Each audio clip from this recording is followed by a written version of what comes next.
Il y avait un vieux fermier en Arizona qui possédait la meilleure ferme du domaine. Tout le monde y disait que ses cultures étaient les meilleures, et il venait de toutes parts afin de lui acheter ses denrées.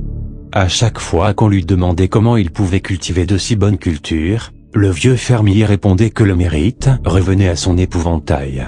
« Ce vieil épouvantail est le seul que je doive remercier, » répondait-il. « Il fait en sorte que ni les corneilles, ni les bestioles ou les rongeurs ne s'approchent de mes cultures. » Le vieux fermier avait façonné l'épouvantail de ses propres mains, et quelle effroyable apparence. Il avait passé des mois à travailler dessus, afin de le rendre aussi effrayant que possible. Il savait à quel point il était important d'éloigner de ses cultures les rongeurs. Alors il lui bâtit des énormes bras en paille, qui s'étendaient sur 2 mètres, ainsi que des jambes tellement longues, que le vieil épouvantail était aussi grand qu'un arbre.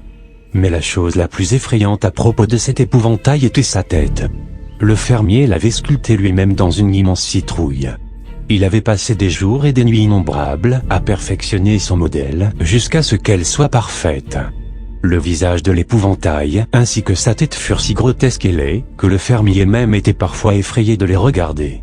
Toutefois, c'était vraiment efficace, effrayant tout rongeur ou oiseau qui s'aventurait de trop près.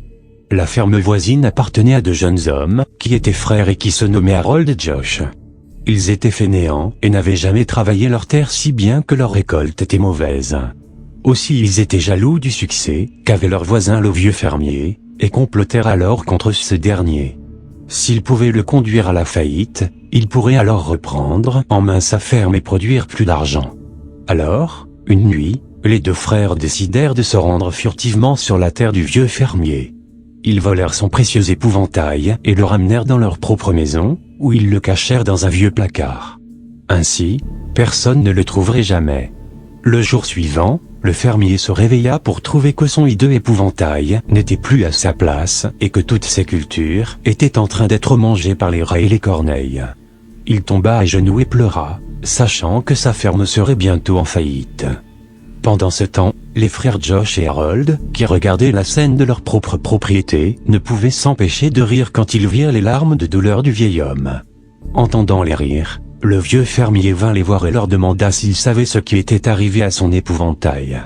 Les frères le regardèrent droit dans les yeux et lui répondirent qu'ils n'avaient pas la moindre idée de l'endroit où son précieux épouvantail pouvait être. « Mais vous savez, je vais être en faillite et être obligé de vendre ma ferme si je ne peux retrouver mon épouvantail. » Josh rit simplement devant le vieil homme, et répondit, « C'est pas de bol, n'est-ce pas? Ça craint d'être à votre place. » Gloussa Harold. Le vieux fermier marcha doucement vers sa maison, sa tête baissée dans la défaite et la dépression. Cette nuit, Josh et Harold eurent le sommeil agité. Non pas qu'ils ne sentaient quelque remords, mais parce qu'ils ne pouvaient ôter de leur esprit l'image du visage tordu de l'épouvantail. Ils décidèrent alors qu'ils ne seraient plus en mesure de retrouver le sommeil aussi longtemps que cette effrayante tête de citrouille était dans leur maison. Alors, ils se levèrent et traînèrent l'épouvantail en dehors du vieux placard. Harold prit une batte de baseball et brisa la tête de l'épouvantail si bien qu'il ne restait plus que quelques bouts de citrouille éparpillés sur le sol. Les frères balayèrent les morceaux de citrouille et les jetèrent à la poubelle. Par la suite, ils retournèrent au lit et trouvèrent le sommeil bien vite ayant mis de côté toute pensée de l'affreux visage de l'épouvantail.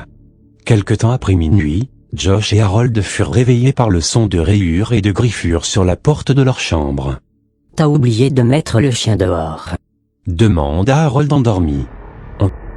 On n'a pas de chien, balbutia Josh.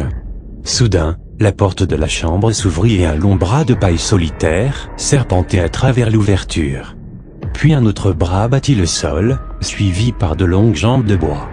Les 2 frères avaient le sang glacé par la peur, et purent seulement observer avec horreur comment le corps décapité de l'épouvantail se dressait sur ses longues jambes de bois, et comment ses longs bras de paille se tendaient vers eux dans les ténèbres. Harold sentit un froid nerveux, la griffe de paille se refermant autour de sa cheville, et cria aussi fort qu'il pouvait. Il supplia son frère de l'aider. Mais Josh courait déjà vers la sortie de la chambre. Fuyant dans la terreur, il courait vers le couloir, percuta la porte d'entrée et continuait vers la route éclairée par la lune. Il courait aussi vite que ses jambes pouvaient le porter, reprenant son souffle et criait de sa voix la plus intense. Comme il passait devant la maison voisine, il vit le vieux fermier se tenant à sa porte. Au clair de lune, il pouvait voir le vieux fermier le fixer avec un étrange sourire aux lèvres.